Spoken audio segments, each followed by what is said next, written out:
اعوذ باللہ من الشیطان الرجیم بسم اللہ الرحمن الرحیم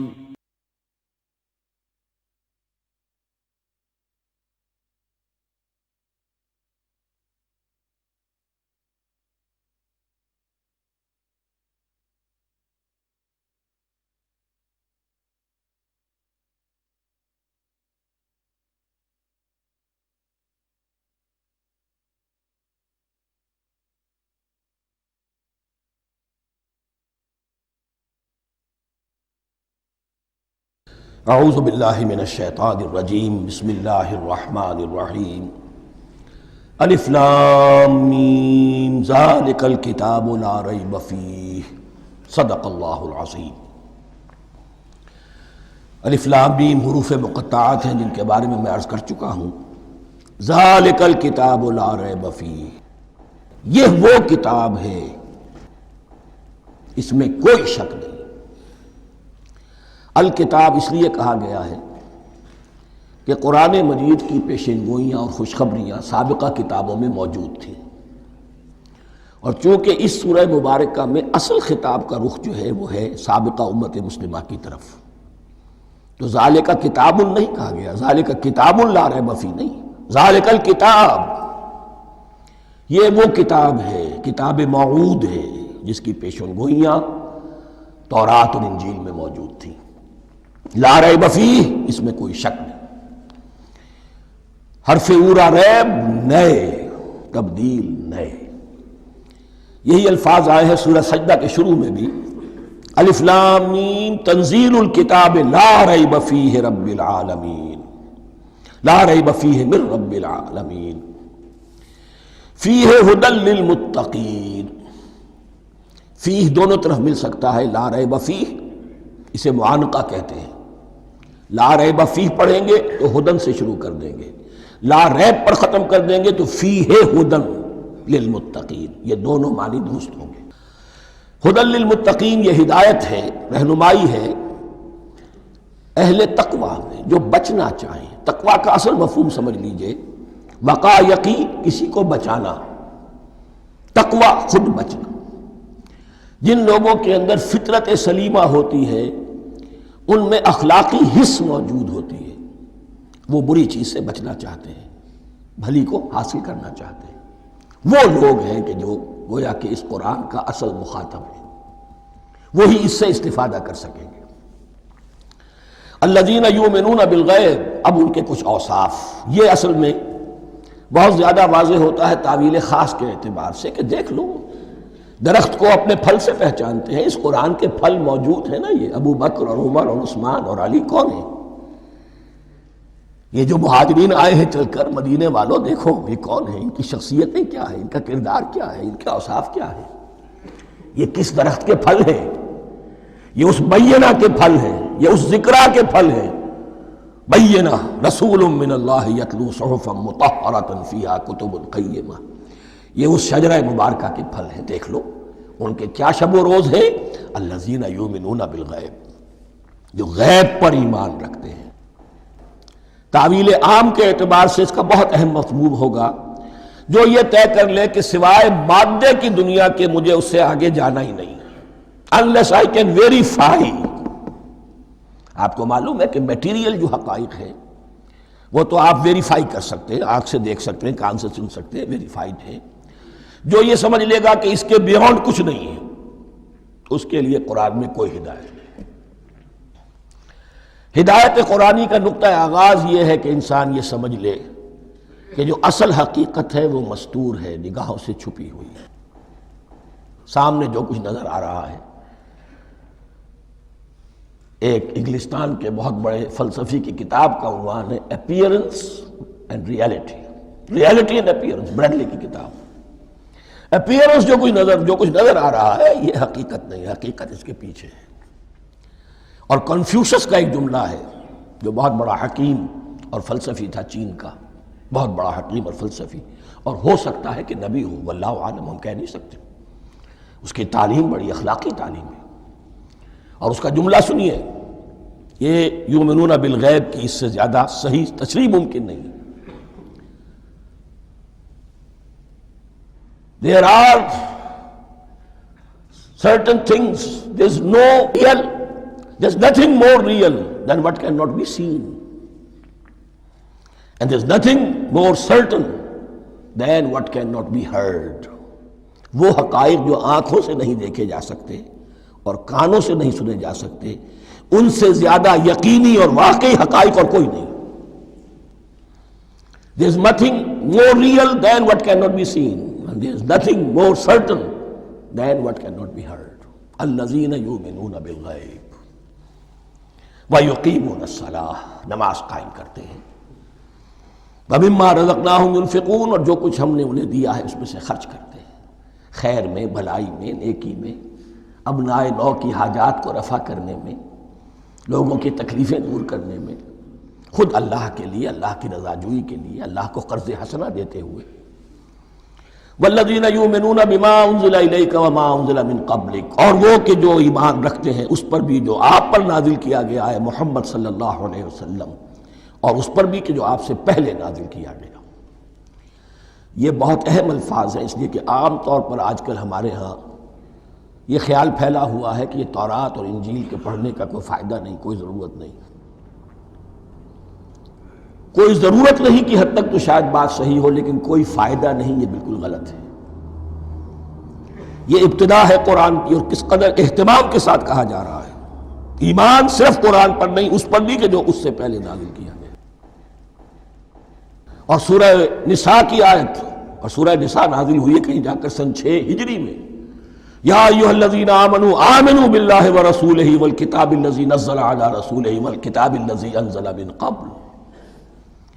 تو اس سے ایمان جو ہے تورات پر اور انجیل پر اور زبور پر اور صحف ابراہیم پر، اجمالی ایمان کی جو اہمیت ہے اس کو اچھی طرح سمجھ لیجیے. البتہ یہ ہے کہ چونکہ ہم سمجھتے ہیں اور جانتے ہیں کہ ان کتابوں میں تحریف ہو گئی ہے، لہذا ان کتابوں کی کوئی شے قرآن پر حجت نہیں ہوگی. جو چیز قرآن سے ٹکرائے گی ہم اس کو رد کر دیں گے. ان کتابوں کی کسی شے کو دلیل کے طور پر نہیں لائیں گے. لیکن جہاں قرآن مجید کی کسی بات کی نفی نہ ہو رہی ہو تو بہت سے حقائق ہمیں ان کتابوں ہی سے ملتے ہیں. انبیاء کے مابین جو زمانی ترتیب ہے، کرونالوجیکل آرڈر جو ہے، وہ تو ہمیں تورات سے ملتا ہے، قرآن میں تو نہیں. قرآن میں کبھی حضرت نوح کا ذکر بعد میں ہے، حضرت موسیٰ کا پہلے. وہاں تو کسی اور پہلو سے ترتیب آتی ہے، لیکن وہاں ہمیں تاریخ ملتی ہے ابراہیم کی، اسحاق کی، یعقوب کی، انبیاء بنی اسرائیل کی، موسیٰ کی، عیسیٰ کی.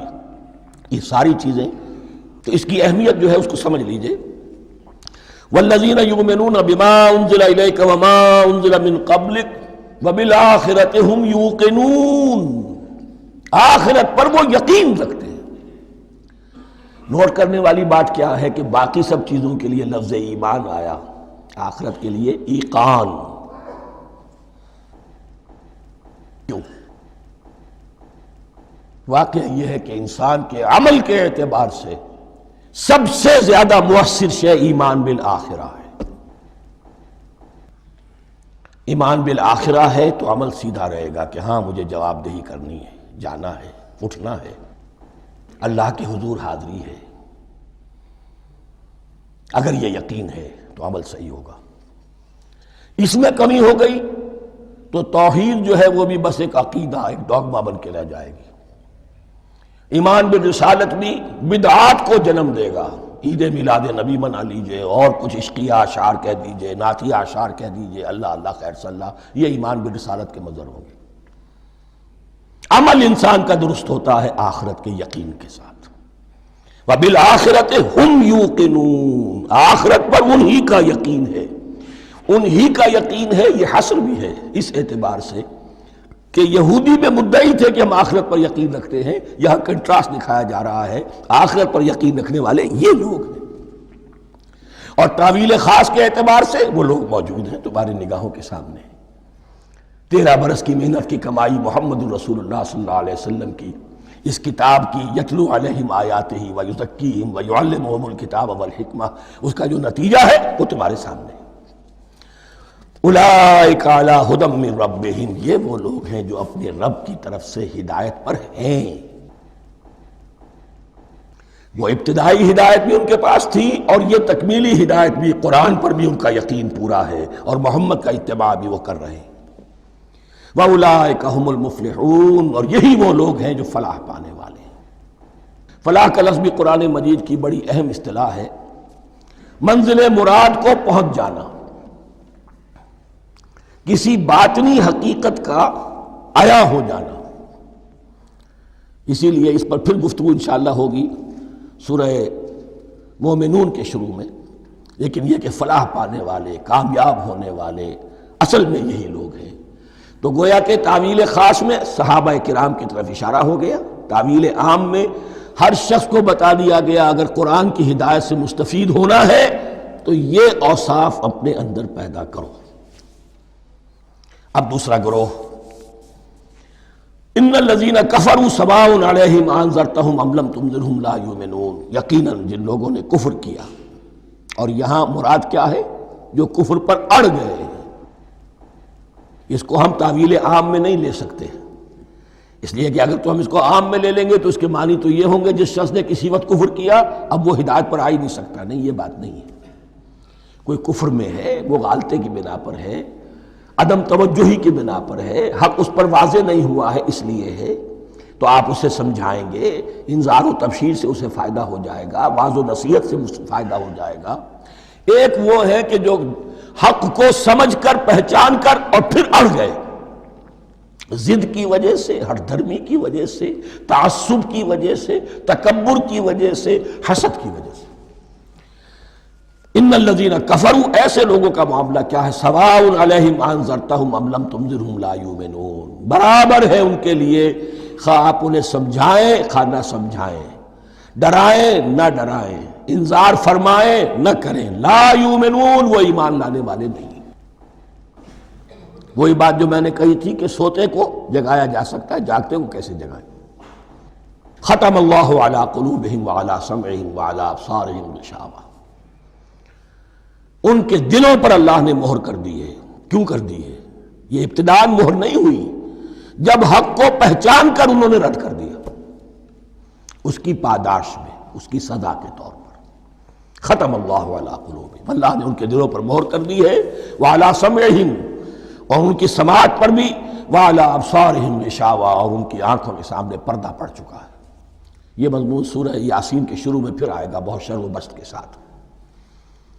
وَلَهُمْ عَذَابٌ عَظِيمٌ، اور ان کے لیے تو اب بہت بڑا عذاب ہے۔ یہ دوسرا گروہ ہو گیا، ایک رکوع میں دو کو سمیٹ لیا گیا، کل ابھی 7 آیتیں ہوئی ہیں۔ ایک وہ گروہ جس نے قرآن مجید کی دعوت سے صحیح صحیح استفادہ کیا، ان میں طلب ہدایت کا مادہ موجود تھا، ان کی فطرتیں سلیم تھیں، ان کے سامنے دعوت آئی، قبول کی، اور قرآن کے بتائے ہوئے راستے پر چلے۔ وہ گلے سرسبد ہیں، وہ شجرہ قرآنی کے نہایت مبارک اور مقدس وہ اس کے پھل ہیں۔ ایک گروہ وہ ہے جس نے حق کو پہچانا لیکن اس کو رد کر دیا اپنے تعصب یا ہٹ درمی کی وجہ سے۔ ان کا ذکر آ گیا بہت اختصار کے ساتھ، اس لیے کہ ان کا ذکر آپ کو بہت تفصیل سے مکی صورتوں میں ملے گا۔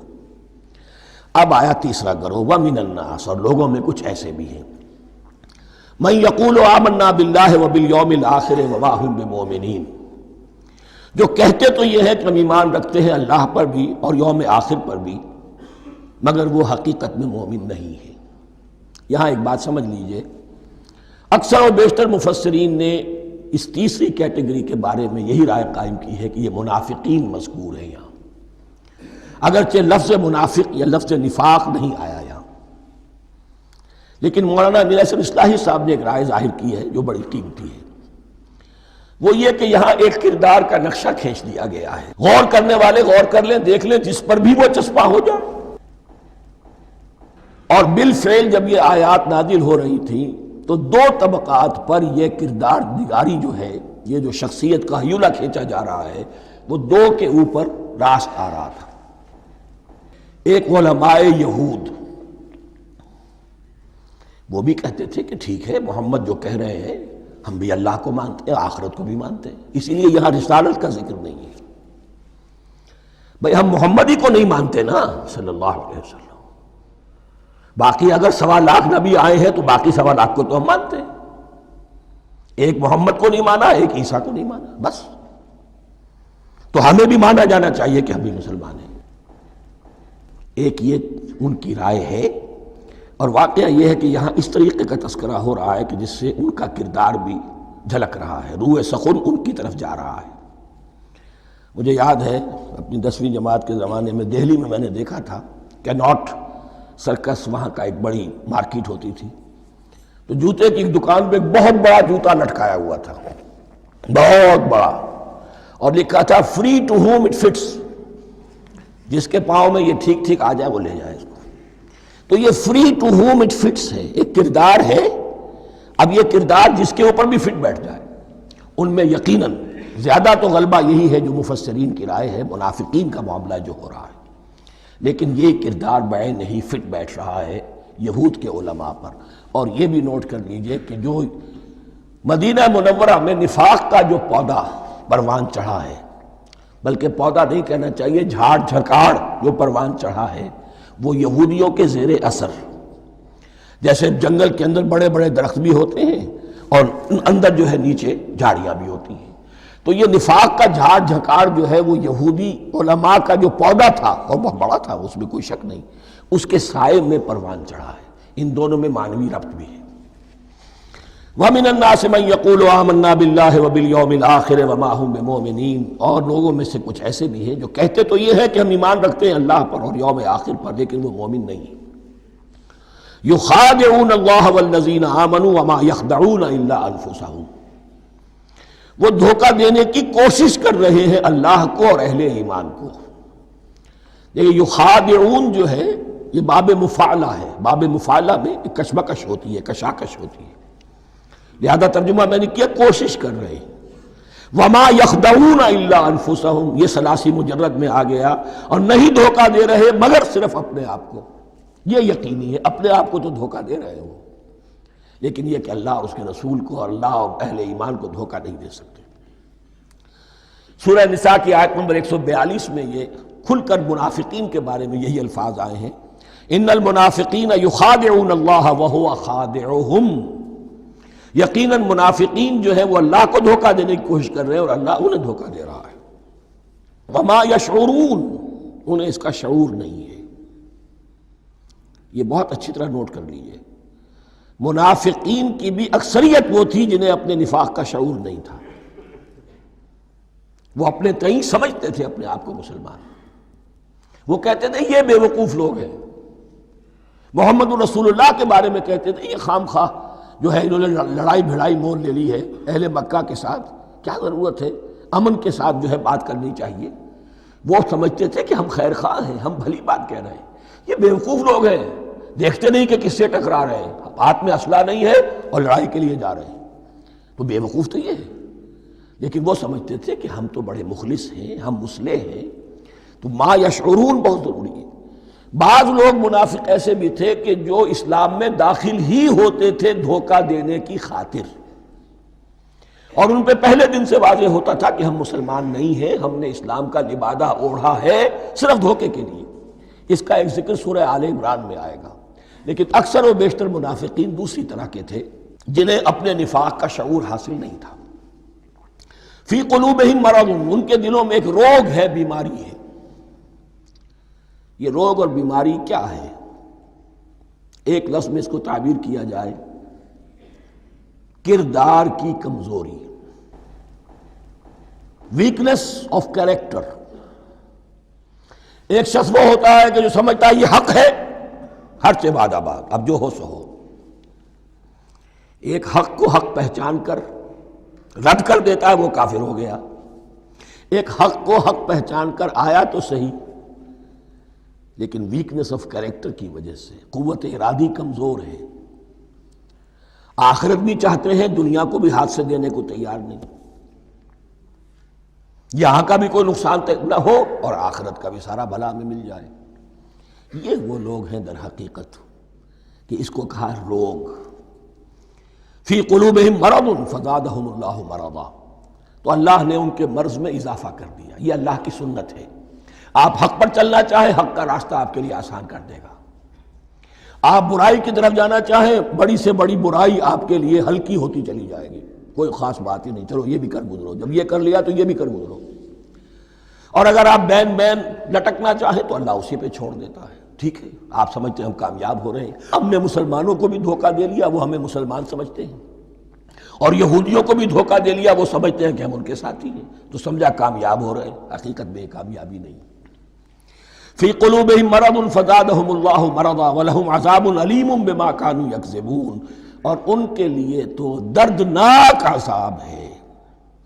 عذاب عظیم کا لفظ آیا تھا اوپر کفار کے لیے، وَلَهُمْ عَذَابٌ عَظِيمٌ، 7ویں آیت ختم ہوئی، اور عذاب علیم کا لفظ آیا یہاں، ان کے لیے دردناک المناک عذاب ہے، بما کانوا یکذبون، بسبب اس جھوٹ کے جو وہ بول رہے تھے۔ وَإِذَا قِيلَ لَهُمْ لَا تُفْسِدُوا فِي الْأَرْضِ، اور جب ان سے کہا جاتا تھا مت فساد کرو زمین میں۔ مراد کیا ہے اس سے؟ کہ جب محمد کو مان لیا کہ اللہ کے رسول ہیں، اب ٹھیک ٹھیک پیروی کرو، ان کے پیچھے چلو، ان کا حکم ہے تو جنگ کے لیے نکلو، ان کی طرف سے تقاضا آتا ہے مال پیش کرو، اور اگر تم اس سے کتراتے ہو تو فساد مچا رہے ہیں، جماعتی زندگی کے اندر فتنہ اور فساد پیدا کر رہے ہیں۔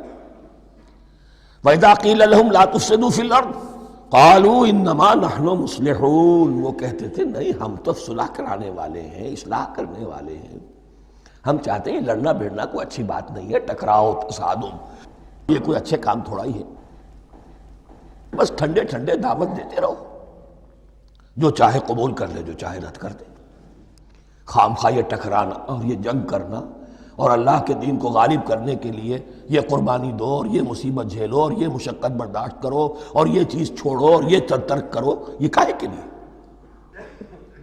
وَإِذَا قِيلَ لَهُمْ لَا تُفْسِدُوا فِي الْأَرْضِ قَالُوا إِنَّمَا نَحْنُ مُصْلِحُونَ أَلَا إِنَّهُمْ هُمُ الْمُفْسِدُونَ وَلَكِنْ لَا يَشْعُرُونَ، آگاہ ہو جاؤ کہ وہی ہے مفسد، فساد پھیلانے والے، اس لیے کہ محمد رسول اللہ کی دعوت ہے زمین میں اصلاح کے لیے، اس اصلاح کے لیے کچھ آپریشن کرنا پڑے گا، مریض اس درجے کو پہنچ چکا ہے کہ آپریشن کے بغیر اس کی شفا نہیں ہوگی، اب اگر تم اس کے راستے میں رکاوٹ بنتے ہو تو در حقیقت تم فساد مچا رہے ہو، لیکن تمہیں اس کا شعور نہیں۔ الا انہم ہم المفسدون ولکن لا یشعرون، پھر دیکھیے نوٹ کیجئے، شعور نہیں ہے، شعوری نفاق اور شے ہے، غیر شعوری نفاق ہے کہ جس کا یہ سارا تذکرہ ہو رہا ہے۔ وَإِذَا قِيلَ لَهُمْ آمِنُوا كَمَا آمَنَ النَّاسُ، اور جب ان سے کہا جاتا ہے ایمان لاؤ جیسے دوسرے لوگ ایمان لائے ہیں، آخر دیکھو دوسرے یہ اہل ایمان ہیں، جب بلاوا آتا ہے فوراً لبیک حاضر ہوتے، جو بھی ہو یہ تم جو ہے آخر تم نے اور روش اختیار کی۔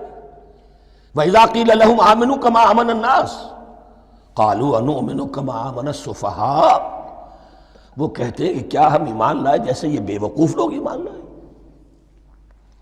انہیں تو اپنے نفع کی فکر، نہ نقصان کی فکر، نہ خطرات کا کوئی خیال، نہ اندیشوں کا کوئی گمان، جان جائے مال جائے، اولاد کو چھوڑ دیں، گھر بار چھوڑ کے آ گئے ہیں، ان سے بڑے بے وقوف کون ہوں گے؟ بال بچے چھوڑ آئے ہیں کفار مکہ کے رحم و کرم پر، سرداران قریش جو چاہے ان کے ساتھ کریں، تو یہ تو بے وقوف لوگ ہیں۔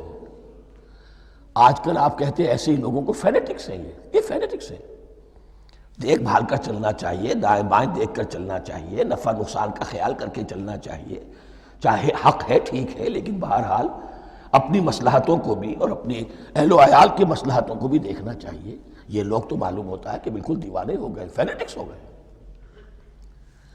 وَإِذَا قِيلَ لَهُمْ آمِنُوا كَمَا آمَنَ النَّاسُ قَالُوا أَنُؤْمِنُ كَمَا آمَنَ السُّفَهَاءُ أَلَا إِنَّهُمْ هُمُ السُّفَهَاءُ وَلَكِنْ لَا يَعْلَمُونَ، آگاہ ہو جاؤ کہ وہی بے وقوف ہیں لیکن انہیں علم نہیں ہے۔ وہ صادق الایمان جو ایمان کی ہر تقاضے کو پورا کرنے کے لیے ہر وقت حاضر ہیں، ان سے بڑا عقل مند کوئی نہیں، ان سے بڑا سمجھدار کوئی نہیں۔ انہوں نے یہ جان لیا ہے کہ اصل زندگی آخرت کی زندگی ہے، یہ نہیں ہے، یہ تو عارضی ہے، کل نہیں آج ختم ہو جائے، آج نہیں ابھی ختم ہو جائے، کیا فرق پڑے گا؟ جانا تو ہے، اب نہیں تو کل، کل نہیں تو پرسوں، جانا تو ہے۔ تو عقل تو ان کے اندر ہے۔ الا انہم هم السفہاء ولکن لا یعلمون واذا لقوا الذین آمنوا قالوا آمنا، اور جب یہ ملتے ہیں ان سے جو اہل ایمان ہیں تو کہتے ہیں ہم بھی ایمان رکھتے ہیں۔ اب یہ ان دونوں پر آئے گا۔ عام جو یہودی تھے وہ بھی کہتے تھے کہ ہم بھی تو آخر اللہ کو مانتے ہیں، آخرت کو مانتے ہیں، اور منافق تو تھے ہی جو رسول کو بھی مانتے تھے۔ وَإِذَا خَلَوْا إِلَىٰ شَيَاطِينِهِمْ، اور جب یہ اپنے شیطانوں کے پاس خلوت میں ہوتے ہیں، اور یہاں شیاطین سے مراد ہیں اہل کتاب یہود کے علماء، ان کے سردار، یا عبداللہ ابن ابی جو منافقین مدینہ کا سردار تھا۔ اگر وہ کبھی ملامت کرتا ہے دیکھو تم تو معلوم ہوتا ہے بالکل مسلمانوں میں شامل ہی ہو گئے پوری طرح سے، تمہیں کیا ہو گیا، تم ہر بات مان رہے ہو۔ اب انہیں یہ کچھ نہ کچھ اپنی وفاداری کا یقین دلانے کے لیے کہنا پڑتا تھا، نہیں ہم انہیں بیوقوف بنا رہے ہیں، ہم ان سے ذرا تمسخر کر رہے ہیں، ہم ہیں آپ کے ساتھ ہی، آپ فکر نہ کریں۔ اسی لیے یہ دو منہ ہونا، نفق کہتے ہیں سرنگ کو جس کے دو دروازے ہوتے ہیں، باقی زیر زمین ہے۔ نافقہ گوہ کا بل ہے کہ دو دروازے رکھتا ہے، دو اس کے منہ رکھتا ہے کہ ادھر سے اگر کتا داخل ہو جائے شکار کے لیے تو ادھر سے نکل بھاگے، ادھر سے آئے تو ادھر سے نکل بھاگے۔ تو دو منہ انسان، یہ در حقیقت جس کو پھر سورہ نساء میں کہا گیا لا الہ ہؤلاء ولا الہ ہؤلاء، نہ ادھر کے ہیں نہ ادھر کے، مذبذبین بین ذالک، اس کے درمیان مذبذب ہو کر رہ گئے۔ یہ شیطان کا لفظ یہاں سمجھ لیجئے کہ اس کے دو رائے ہیں کہ یہ شطنہ سے بنا ہے یا شات سے بنا ہے، شین الف توئے یا شین تو نون۔ شطنہ کے معنی تباعدا، کو بہت دور ہو گیا، دور ہو گیا۔ شیطان سے مراد جو اللہ کی رحمت سے بہت دور ہو گیا۔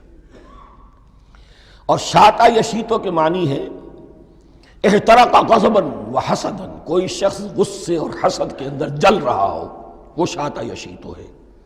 اس سے فعلان کے وزن پر، رحمان کے وزن پر، غضبان کے وزن پر شیطان، یعنی وہ کہ جو حسد اور غضب کی آگ میں جل رہا ہے۔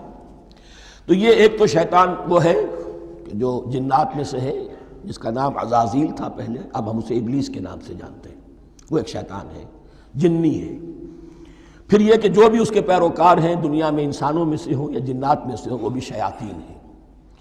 اسی طرح اہل کفر، اہل زیغ کے جو بڑے بڑے سردار ہوتے ہیں ان کو بھی شیطان سے تعبیر کیا گیا۔ وَإِذَا خَلَوْا إِلَىٰ شَيَاطِينِهِمْ قَالُوا إِنَّا مَعَكُمْ، اور جب وہ خلوت میں ہوتے ہیں، علیحدگی میں ہوتے ہیں اپنے شیاطین کے پاس، سرداروں کے پاس، کہتے ہیں ہم تو آپ کے ساتھ ہیں، انما نحن مستہزئون، یہ تو ہم ان مسلمانوں کو بیوقوف بنا رہے ہیں، ان سے استہزاء کر رہے ہیں، تمسخر کر رہے ہیں۔ ہم تمسخر میں کہہ دیتے ہیں کہ ہم بھی آپ کے ساتھ ہیں، آمنا۔ اللہ یستہزئ بہم ویمدہم فی طغیانہم یعمہون، حقیقت کیا ہے کہ اللہ ان کا مذاق اڑا رہا ہے اور ان کو ڈھیل دے رہا ہے کہ وہ اپنے عقل کے اندھے پن میں بڑھتے چلے جائیں۔ اللہ تعالیٰ جیسا میں نے عرض کیا رسی دراز کرتا ہے، کوئی شخص غلط راستے پر جانا ہے تو جاؤ بھائی، فوراً تو نہیں پکڑتا، اگر فوراً پکڑ لے تو سیدھا ہو جائے گا، چلتے جائے، جہاں جانا چاہتے ہو جاؤ۔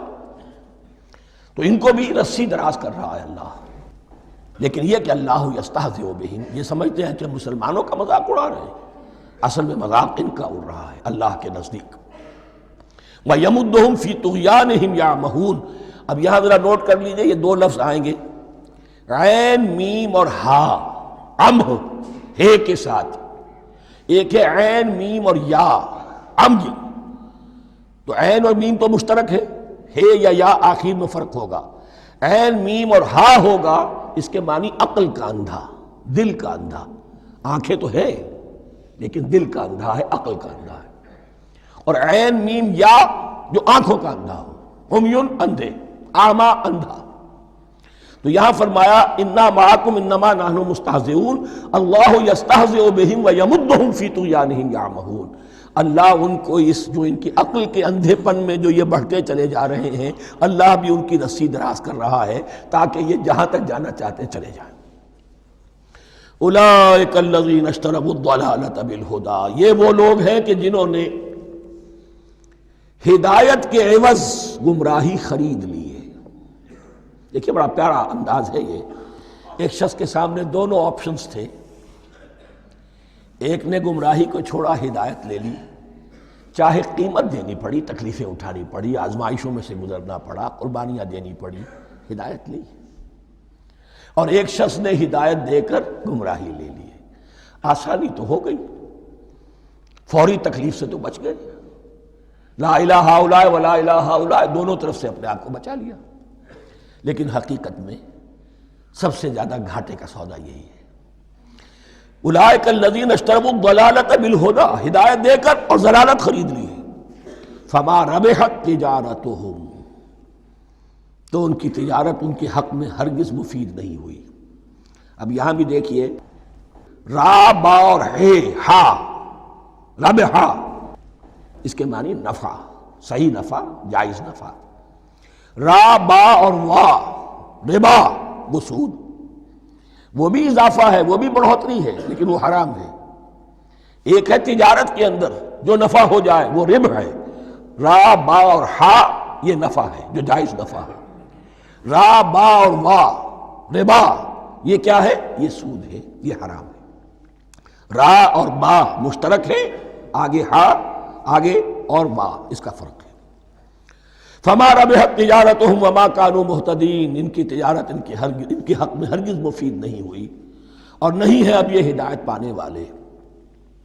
مثلہم، اب یہاں دو تمثیلیں آ رہی ہیں بڑی پیاری۔ پہلی تمثیل ہے کفار کے بارے میں، دوسری تمثیل ہے یہ بین والے لوگوں کے بارے میں۔ پہلوں کے لیے کیا تمثیل ہے؟ مثلہم کمثل الذی استوقد نارا، ان کی مثال اس شخص کی سی ہے جس نے آگ روشن کی۔ ایک نقشہ کھینچا جا رہا ہے، اندھیری شب ہے جدا اپنے قافلے سے ہے تو، تیرے لیے ہے میرا شعلہ نوا قندیل۔ اندھیری شب ہے، قافلہ بھٹک رہا ہے، کچھ لوگ بڑی ہمت کرتے ہیں، اندھیرے میں بھی ادھر ادھر سے لکڑیاں جمع کرتے ہیں اور آگ روشن کر دیتے ہیں۔ لیکن عین اس وقت جب آگ روشن ہوتی ہے کچھ لوگوں کی بینائی سلب ہو جاتی ہے۔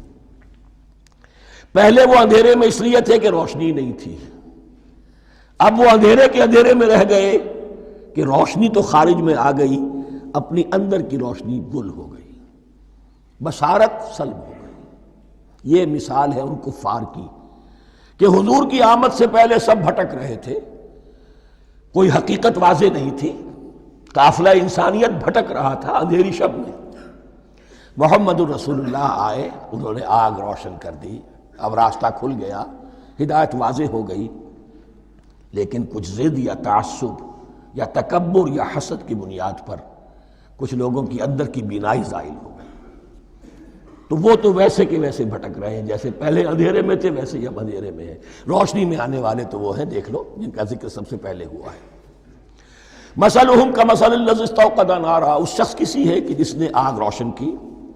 فلما اضاءت ما حولہ، جب اس آگ نے اپنے ماحول کو، گردا گرد کو روشن کر دیا، ذہب اللہ بنورہم، اللہ ان کی نور بصارت کو لے گیا، سلب کر لیا اللہ نے۔ وترکہم فی ظلمات لا یبصرون، اور چھوڑ دیا انہیں ان اندھیروں کے اندر کہ وہ کچھ نہیں دیکھتے۔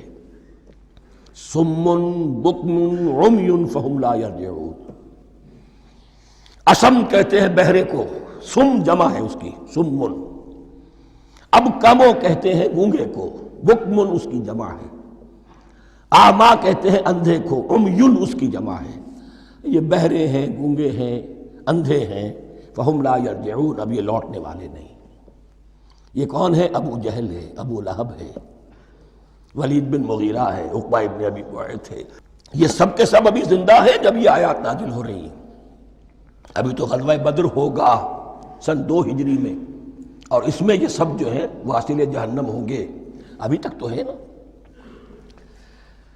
یہ لوگ ہو گئے اس کی مثال۔ وَمَثَلُهُمْ كَمَثَلِ الَّذِي اسْتَوْقَدَ نَارًا فَلَمَّا أَضَاءَتْ مَا حَوْلَهُ ذَهَبَ اللَّهُ بِنُورِهِمْ وَتَرَكَهُمْ فِي ظُلُمَاتٍ لَا يُبْصِرُونَ صُمٌّ بُكْمٌ عُمْيٌ فَهُمْ لَا يَرْجِعُونَ۔ اب دوسری مثال، أَوْ كَصَيِّبٍ مِّنَ السَّمَاءِ، یا بڑی زور کی بارش برس رہی ہے آسمان سے، فِيهِ ظُلُمَاتٌ، اس میں اندھیرے بھی ہیں، وَرَعْدٌ، اور گرج ہے، وَبَرْقٌ، اور بجلی چمک رہی ہے۔ یجعلون اصابعہم فی آذانہم من الصواعق حذر الموت، کچھ لوگ ہیں کہ جو اپنی انگلیاں اپنے کانوں کے اندر ٹھوسے ہوئے ہیں کہ وہ جو کڑک ہے اس سے ان کی جانیں نہ نکل جائیں، موت نہ آ جائے۔ کڑکا ایسا ہے کہ اس کڑکے سے بچنے کے لیے اپنی انگلیاں اپنی کانوں میں ٹھوس رکھی، حذر الموت، موت کے خوف سے۔ واللہ محیط بالکافرین، اللہ ایسے کافروں کا احاطہ کیے ہوئے ہے، بچ کر کہاں جائیں گے۔ یکاد البرق یخطف ابصارہم، قریب ہے کہ بجلی ان کی نگاہوں کو لے جائے، ان کی بینائی کو سلب کر لے۔ کلما اضاء لہم، لیکن ہوتا کیا ہے، جب ذرا روشنی ہوئی تو چل لیے۔ مشوا فیہ، بجلی چمکی، کچھ نظر آ گیا دائیں بائیں تو کچھ تھوڑا سا چل لیے۔ وَإِذَا أَظْلَمَ عَلَيْهِمْ، اور جب تاریکی ان پر طاری ہو گئی، قاموا، کھڑے کے کھڑے رہ گئے۔ یہ نقشہ ہے ان کا کہ ایک طرف بارش ہو رہی ہے، قرآن مجید ہے، آسمان سے نازل ہو رہا ہے، یہ ماہ مبارکہ ہے، یہ کتاب مبارکن ہے، لیکن یہ کہ اس کے ساتھ کڑکے ہیں، گرج ہے، کفر سے مقابلہ ہے، کفر کی طرف سے دھمکیاں ہیں، اندیشے ہیں، خطرات ہیں، امتحانات ہیں، آزمائشیں ہیں۔ ذرا کہیں حالات کچھ بہتر ہوئے، کچھ جسے بریدنگ سپیس کہتے ہیں ملی تو تھوڑا سا چل لیے۔ ہم بھی مسلمان ہیں، کوئی خاص موقع نہیں ہے، کسی جنگ کے لیے بلایا نہیں جا رہا ہے تو بڑھ چڑھ کے باتیں کر رہے ہیں، اپنے ایمان کا اظہار بھی کر رہے ہیں۔ جیسے ہی کوئی آزمائش آئی، قاموا، ٹھٹک کر کھڑے کے کھڑے رہ گئے۔ وَلَوْ شَاءَ اللَّهُ لَذَهَبَ بِسَمْعِهِمْ وَأَبْصَارِهِمْ، اللہ چاہتا تو ان کی سماعت اور بصارت کو بھی سلب کر لیتا، لیکن اللہ کا قانون یہی ہے، جو جہاں رہنا چاہے اس نے آزادی ارادہ دی ہے انسان کو۔ تم اگر مومن صادق بن کر رہنا چاہتے ہو، اس کو آسان کر دے گا تمہارے لیے۔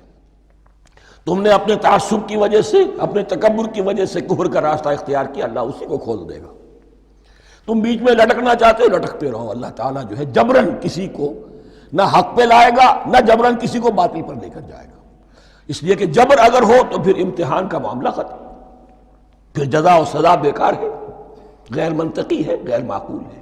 ان اللہ علی کل شیء قدیر، یقیناً اللہ تعالیٰ ہر چیز پر قادر ہے۔ یہ دو رکوع اس اعتبار سے کہ انسانی شخصیتوں کا سمجھنا، اور جیسا کہ میں نے عرض کیا، تعویل عام ذہن میں رکھیے، جب بھی کبھی کوئی دعوت حق اٹھے گی، اگر وہ واقعتاً کل کے کل حق کی دعوت ہے اور اس میں انقلابی رنگ ہے کہ باطل سے پنجہ آزمائی کرنی ہے، باطل کو نیچا دکھانا ہے، حق کا غلبہ کرنا ہے، تو یہ تین قسم کے افراد لازماً ہمیشہ وجود میں آ جائیں۔ ان کو پہچاننا، ان کے کردار کی جو اصل جو اس کے پیچھے پس منظر ہے اس کو جاننا بہت ضروری ہے۔ اب جو تیسرا رکوع آ رہا ہے سورہ بقرہ کا، اس میں قرآن کی دعوت کا خلاصہ ہے۔ قرآن کیا ماننے کی دعوت دیتا ہے، اس کی پکار کیا ہے۔ جیسا کہ میں عرض کر چکا ہوں، 2/3 قرآن پہلے نازل ہو چکا ہے، پس منظر میں ہے۔ ہمارے لیے اس ترتیب مصحف کے اعتبار سے وہ قرآن بعد میں آئے گا، ترتیب نزول کے اعتبار سے وہ پس منظر میں موجود ہے، لیکن چونکہ یہاں پر مصحف کے اندر یہاں سے آغاز کیا جا رہا ہے، لہذا اس کا خلاصہ جو ہے لب لباب یہ ایک رکوع میں، اور قرآن کے فلسفے کا اور اس کے بعض نہایت ہی اہم جو موضوعات ہیں اور مسائل ہیں ان کا ذکر پھر چوتھے رکوع میں۔ ابھی ہم تیسرا رکوع پڑھ رہے ہیں۔ یا ایھا الناس اعبدوا ربکم الذی خلقکم والذین من قبلکم لعلکم تتقون، اے لوگو بندگی اختیار کرو اپنے اس رب کی، اپنے اس مالک کی جس نے تمہیں پیدا کیا، اور نہ صرف تم کو پیدا کیا، تم سے پہلے جتنے لوگ گزرے انہیں بھی پیدا کیا تاکہ تم بچ سکو۔ یہ قرآن کی دعوت کا خلاصہ ہے، اور یہ نوٹ کر لیجئے، یہ تمام انبیاء اور رسل کی دعوت یہی تھی۔ ہم جب پڑھیں گے سورہ اعراف پڑھیں گے، سورہ شعراء پڑھیں گے، ایک ایک کا نام لے کر ان اعبدوا اللہ واطیعون، ہر رسول کی دعوت یہ تھی، اللہ کی بندگی کرو، میری اطاعت کرو۔ یا قوم اعبدوا اللہ ما لکم من الہ غیرہ، اے میری قوم کے لوگوں اللہ کی بندگی کرو، تمہارا کوئی الہ اور معبود اس کے سوا نہیں ہے۔ پھر حضور قرآن یہی عبادت رب انسان کی تخلیق کی غایت ہے، وما خلقت الجن والانس الا لیعبدون، ہم نے جنوں اور انسانوں کو پیدا ہی صرف اس لیے کیا ہے کہ ہماری بندگی کریں۔ لیکن یہاں ایک فرق بہت بڑا ہے، تمام رسولوں کی دعوت یہی ہے، محمد الرسول اللہ کی بھی یہی ہے، لیکن بڑا فرق کیا ہے؟ باقی تمام رسولوں کی دعوت آپ کو ملے گی یا قوم، اے میری قوم کے لوگوں، یہاں ہے یا ایھا الناس، اے بنی آدم، اے بنی نوع انسان۔ معلوم ہوا کہ تمام رسول حضور سے پہلے صرف اپنی اپنی قوموں کی طرف آئے ہیں، پہلے اور آخری اور کامل رسول ہیں اللہ کے محمد صلی اللہ علیہ وسلم، جن کی دعوت آفاقی ہے۔ یا ایھا الناس، یا قوم نہیں، یا ایھا الناس اعبدوا ربکم الذی خلقکم والذین من قبلکم۔ اس میں دلیل بھی آ گئی کہ عام طور پر لوگ جو ہے غلط راستے پر اس دلیل سے جمے رہتے ہیں کہ ہمارے آباء و اجداد کا راستہ یہی تھا۔ تو بھائی جیسے تم مخلوق ہو ایسے وہ بھی تو مخلوق تھے، جیسے تم خطا کر سکتے ہو وہ بھی تو خطا کر سکتے تھے۔ لہذا یہ نہ دیکھو کہ آباء و اجداد کا راستہ کیا تھا، دیکھو یہ کہ حق کیا ہے،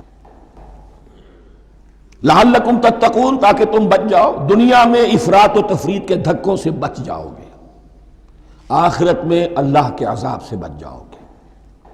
ان دونوں سے اگر بچنا ہے تو اللہ کی بندگی کی روش اختیار کرو۔ اچھا کس رب کی؟ الذی جعل لکم الارض فراشا والسماء بناء، جس نے تمہارے لیے زمین کو فرش بنا دیا اور آسمان کو چھت بنا دیا۔ وانزل من السماء ماء، اور آسمان سے پانی برسایا۔ فاخرج بہ من الثمرات رزقا لکم، اور پھر اس پانی کے ذریعے سے زمین سے میووں کی شکل میں، پیداوار کی شکل میں تمہارے لیے رزق اگایا۔ فلا تجعلوا للہ اندادا وانتم تعلمون، تو ہرگز نہ اللہ کا مد مقابل کسی کو ٹھہراؤ جانتے بوجھتے۔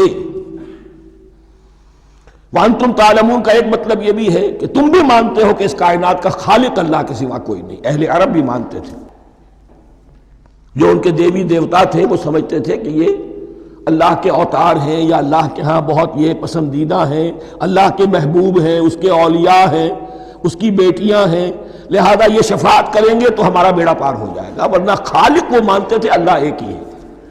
جب تم یہ مانتے ہو کائنات کا خالق ایک، مدبر ایک، تو اب کسی کو اس کا مد مقابل نہ بناؤ۔ انداد ند کی جمع ہے، لا ضد لہ ولا ند لہ، اللہ کا کوئی مد مقابل نہیں۔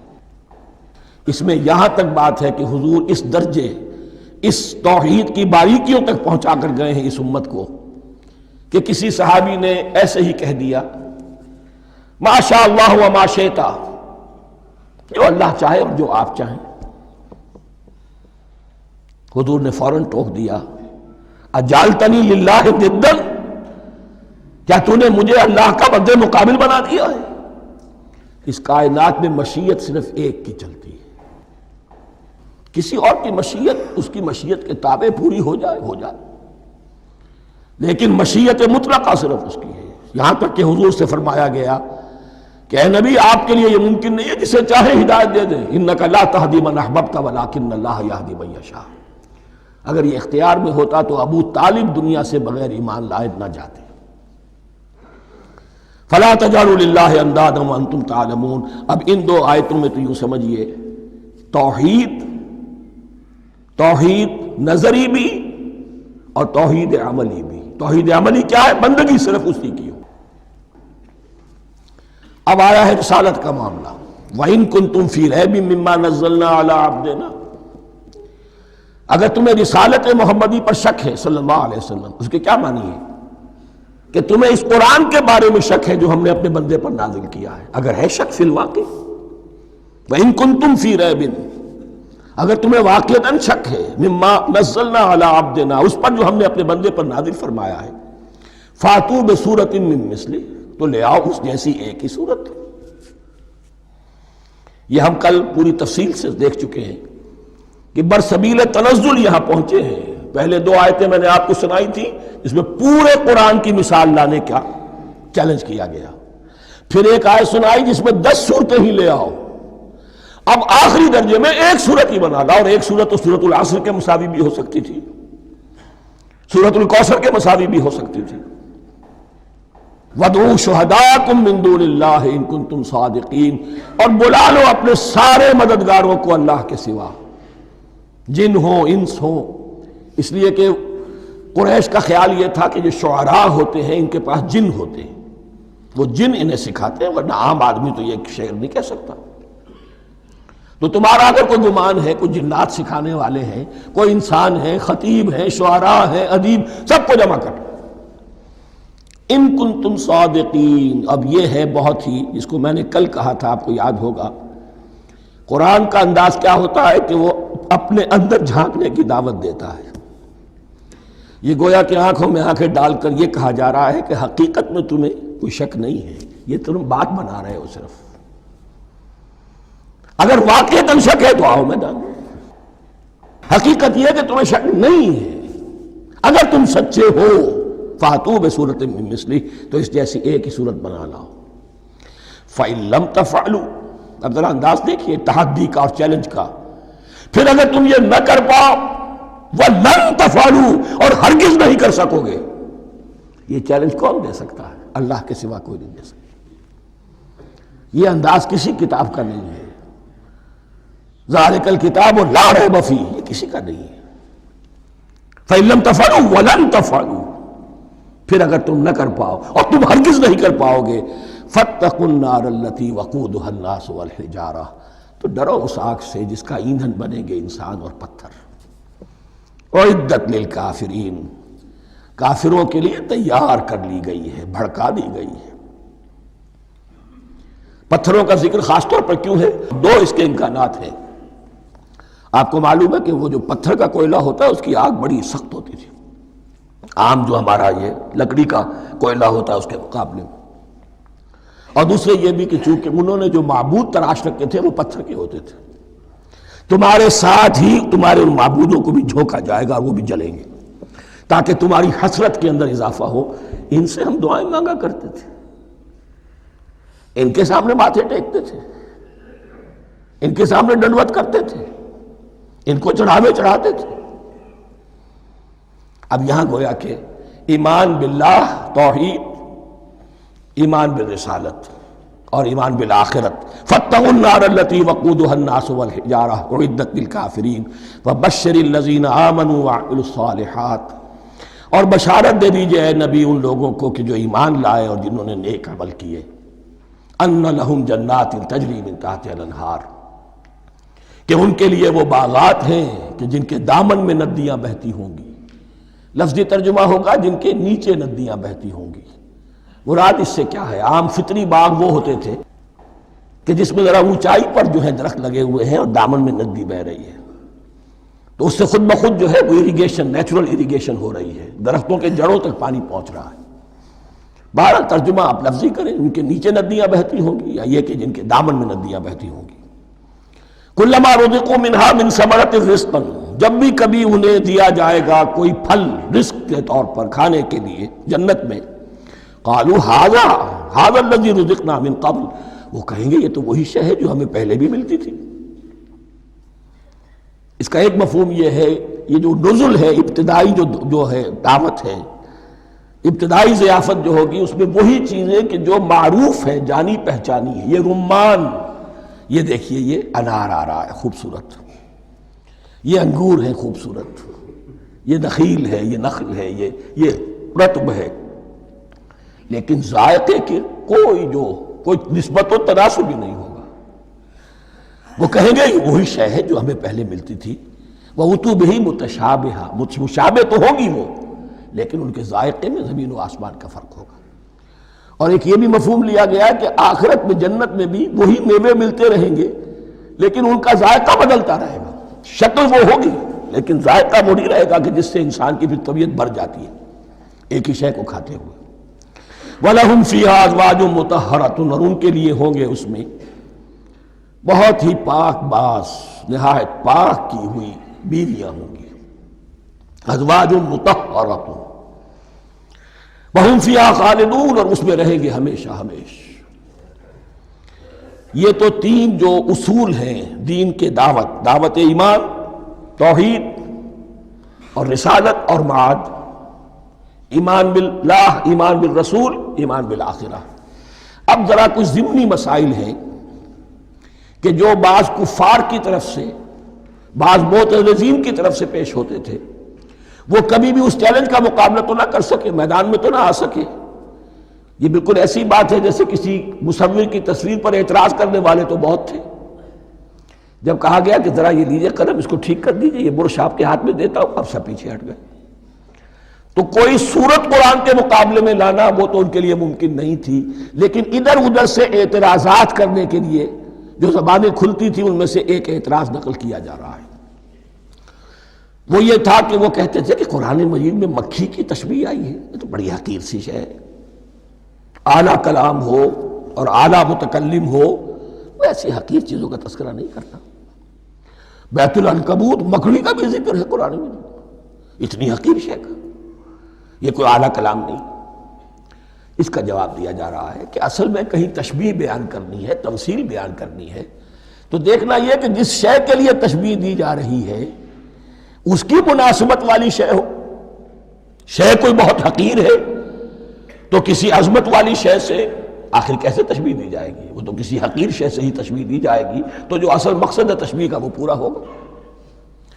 ان اللہ لا یستحی ان یضرب مثلا ما بعوضۃ فما فوقہا، اللہ تعالیٰ کو تو اس میں کوئی جھجک نہیں ہے، کوئی شرم نہیں ہے کہ وہ مچھر کی مثال بیان کرے، تو اس سے اوپر، اب یا فوقہا میں دونوں معنی ہو جائیں گے، یعنی کمتر اور حقیر ہونے میں اس سے بھی بڑھ کر، یا یہ کہ اس سے اوپر کی کوئی شے اس کی مثال دینے میں اللہ کو کوئی جھجک نہیں، اس لیے کہ مکھی بھی بہرحال مچھر سے تو ذرا بڑی شے ہے۔ اس معنی میں بھی ہو سکتا ہے فوقہا، اور فوقہا اس معنی میں بھی کہ اس سے بھی حقیر ہونے میں اس سے بھی بڑھ کر۔ فَأَمَّا الَّذِينَ آمَنُوا فَيَعْلَمُونَ أَنَّهُ الْحَقُّ مِن رَّبِّهِمْ، تو جو لوگ صاحب ایمان ہیں وہ جان لیتے ہیں کہ یہ حق ہے ہمارے رب کی طرف سے۔ وَأَمَّا الَّذِينَ كَفَرُوا، اور جنہوں نے کفر کیا ہے، فَيَقُولُونَ مَاذَا أَرَادَ اللَّهُ بِهَذَا مَثَلًا، یہ کیا مثال اللہ نے دی، کیا ارادہ ہوا اللہ کا اس مثال کے ذریعے سے؟ ناک بھوں چڑھا رہے ہیں، اعتراض کر رہے ہیں۔ اب جو آ رہا ہے اگلا جملہ وہ ہے بہت اہم، یضل بہ کثیرا ویہدی بہ کثیرا، اسی کے ذریعے سے اللہ بہتوں کو ہدایت دیتا ہے اور اسی کے ذریعے سے بہتوں کو گمراہ کرتا۔ معلوم ہوا کہ ہدایت اور گمراہی اور ہدایت اور ضلالت انسان کی سبجیکٹو کنڈیشن کے اوپر دار و مدار ہے اس کا۔ آپ کے دل میں خیر ہے، بھلائی ہے، نیت صحیح ہے، طلب ہدایت، طلب علم، اس میں آپ سچے ہیں، آپ کو ہدایت مل جائے گی۔ دل میں زیغ ہے، کجی ہے، نیت میں ٹیڑھ ہے، فساد ہے، تو اسی کے ذریعے سے اللہ آپ کی گمراہی میں اضافہ کر دے گا۔ یضل بہ کثیرا ویہدی بہ کثیرا، لیکن اللہ کا یہ کسی کو ہدایت دینا اور کسی کو ضلالت دینا علل ٹپ نہیں ہے، کسی قاعدے اور قانون کے بغیر نہیں ہے۔ وما یضل بہ الا الفاسقین، نہیں گمراہ کرتا وہ اس کے ذریعے سے مگر صرف سرکش لوگوں کو، جن میں سرکشی ہے، تعلی ہے، تکبر ہے، اور ان کے اوصاف کیا ہے؟ الذین ینقضون عہد اللہ من بعد میثاقہ، جو توڑ دیتے ہیں اللہ کے ساتھ کیے ہوئے عہد کو۔ اور سب سے بڑا عہد یہ سورہ اعراف میں چل کر آئے گا، عہد الست۔ عالم ارواح میں ہم عہد الست کر کے آئے، الست بربکم قالوا بلا، کیا میں ہی نہیں ہوں تمہارا رب؟ تمام ارواح نے میں بھی تھا، آپ بھی تھے، سب تھے، کل انسان، جتنے انسان دنیا میں آج تک آ چکے ہیں وہ بھی تھے، اور جو آنے ہیں ابھی قیامت تک وہ بھی تھے، لیکن تھے صرف ارواح کی شکل میں، جسم نہیں تھے۔ اور یہ میں آپ کو بتا چکا ہوں، مکمل وجود ہے انسان کا روحانی وجود۔ اولاً تخلیق اس کی ہوئی تھی، اسی سے آگے چل کر ایک بہت فلسفے کا بہت گہرا مضمون آ رہا ہے آگے چل کر۔ وہ جو عہد الست بربکم قالوا بلا، انہوں نے اس عہد کو توڑا، اللہ کو اپنا مالک اور خالق اور اپنا حاکم جاننے کی بجائے خود حاکم بن کر بیٹھ گئے۔ الیس لی ملک مصر، کیا مصر کی بادشاہی میری نہیں ہے؟ I am the sovereign. We are sovereign. Popular sovereignty. بغاوت، سرکشی، فاسق۔ وما يضل به الا الفاسقين الذين ينقضون عهد الله من بعد ميثاقه ويقطعون ما امر الله به ان يوصل، اور کاٹتے ہیں وہ چیز جسے اللہ نے جوڑنے کا حکم دیا ہے۔ اللہ نے صلہ رحمی کا حکم دیا ہے، یہ قطع رحمی کرتے ہیں مال کی طلب میں، بھائی بھائی کو ختم کرتا ہے اس کے مال کو ہتھیانے کے لیے، اپنی ذاتی اغراض کے لیے تمام اخلاقی حدود جو ہے انسان پس و پیش ڈال دیتا ہے، اپنا تکبر، اپنے لیے تعلی۔ الذین، آپ دیکھیے نوٹ کیجئے، اس میں ہماری شریعت کا فلسفہ یہ ہے، ایک تعلق ہے اللہ کا بندے کے ساتھ، حقوق اللہ، ایک ہے بندوں کا بندوں کے ساتھ، حقوق العباد۔ اللہ کا حق کیا ہے؟ اسے حاکم اور مالک، اور حاکم سمجھو، الملک سمجھو، خود اس کے بندے بنو۔ انسانوں کا حق کیا ہے؟ کونوا عباد اللہ اخوانا، سب آپس میں بھائی بھائی اللہ کے بندے بن جاؤ۔ اور اس میں سب سے اہم ترین رحمی رشتہ ہے، سگے بھائی بہنیں، پھر دادی کے اوپر جا کر وہ کزنز آ جائیں گے، پر دادی پر جا کر اور جمع ہو جائیں گے، یہاں تک کہ آدم و حوا پر تمام انسان جمع ہو جائیں گے۔ تو رحمی رشتے کی بڑی اہمیت ہے۔ تو وہ فاسقین کے جو توڑتے ہیں اللہ کے عہد کو، اس کو مضبوطی سے باندھنے کے بعد، وَيَقْطَعُونَ مَا أَمَرَ اللَّهُ بِهِ أَن يُوصَلَ وَيُفْسِدُونَ فِي الْأَرْضِ، انہی دونوں چیزوں کے نتیجے میں زمین میں فساد پیدا ہوتا ہے، یا اللہ کی اطاعت سے باغی ہو گئے اور یا آپس میں ایک دوسرے کی گردنیں کاٹنے لگے۔ اولئک ھم الخاسرون، یہی لوگ ہیں جو بالآخر خسارے میں، آخری اور دائمی خسارے میں رہنے والے ہیں۔ کیف تکفرون باللہ وکنتم امواتا، تم کیسے کفر کرتے ہو اللہ کا؟ بڑا پیارا انداز ہے۔ وکنتم امواتا، تم مردہ تھے، فاحیاکم، تمہیں زندہ کیا، ثم یمیتکم، پھر تمہیں مارے گا، ثم یحییکم، پھر جلائے گا، ثم الیہ ترجعون، پھر تم اس کی طرف لوٹ جاؤ گے، لوٹا دیے جاؤ گے۔ یہاں وہ بات آ گئی جو آج نگاہوں سے بالکل اوجھل ہو چکی ہے۔ یہ ہم دنیا میں آنے سے پہلے مردہ تھے، کیا مانی؟ یہ مضمون آ کر اصل میں سورہ غافر یا سورہ مومن میں چل کر اس کی پوری وضاحت ہوگی، لیکن چونکہ یہاں تذکرہ ہو چکا ہے عہد الست کا، ہماری پہلی تخلیق ہوئی عالم ارواح میں، ارواح کی صورت میں، پھر ہمیں سلا دیا گیا، وہ ہماری پہلی موت تھی۔ مردہ جو ہے معدوم نہیں ہوتا، مردہ ہوتا ہے، بے جان ہوتا ہے، سویا ہوا ہوتا ہے، اور موت کو اور نیند کو تشبیہ دی گئی ہے۔ پھر ہمیں اس جسد کے ساتھ یہاں زندہ کیا گیا، پھر موت طاری ہوگی، پھر ہمیں زندہ کیا جائے گا۔ یہ آیت جیسا کہ میں نے عرض کیا بہت بڑی اور بڑی گہری حکمت اور فلسفہ قرآن کی آیت ہے۔ کیسے اللہ کا انکار کرتے؟ کنتم اموات، تم مردہ تھے، سوئی ہوئی ارواح کی شکل میں تھے، فاحیاکم، تمہیں جگایا اس جسد کے ساتھ، زندہ کیا، ثم یمیتکم ثم یحییکم، پھر تمہیں مارے گا، پھر جلائے گا، ثم الیہ ترجعون، پھر تم اس کی طرف لوٹا دیے جاؤ گے۔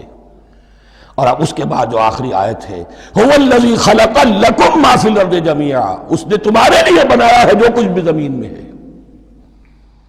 اس میں خلافت کا مضمون آ گیا۔ حدیث میں آتا ہے انما الدنیا خلقت لکم وانتم خلقتم للآخرہ، یہ دنیا تمہارے لیے بنائی گئی ہے، تم آخرت کے لیے بنائے گئے ہو۔ هو الذی خلق لکم ما فی الارض جمیعا، اس لیے کہ اگلی آیت پھر آ رہی ہے خلافت کی آیت۔ سارا کچھ زمین میں یہ بستر جو بچھایا اور یہ کائنات کو، زمین کو سجایا تمہاری خلافت کے لیے۔ ثم استوى الى السماء فسواهن سبع سماوات، پھر وہ متوجہ ہوا آسمانوں کی طرف اور انہیں 7 آسمانوں کی شکل میں بنا دیا۔ جیسا کہ میں کل عرض کر چکا ہوں، یہ تاحال ابھی یہ آیات متشابہات میں سے ہے، 7 آسمانوں کی کیا حقیقت ہے ہم اس سے ابھی پورے طور سے واقف نہیں۔ وَهُوَ بِكُلِّ شَيْءٍ عَلِيمٌ، اور اسے ہر شے کا علم حقیقی حاصل ہے۔ بارک اللہ لی ولکم فی القرآن العظیم ونفعنی وإیاکم بالآیات والذکر الحکیم۔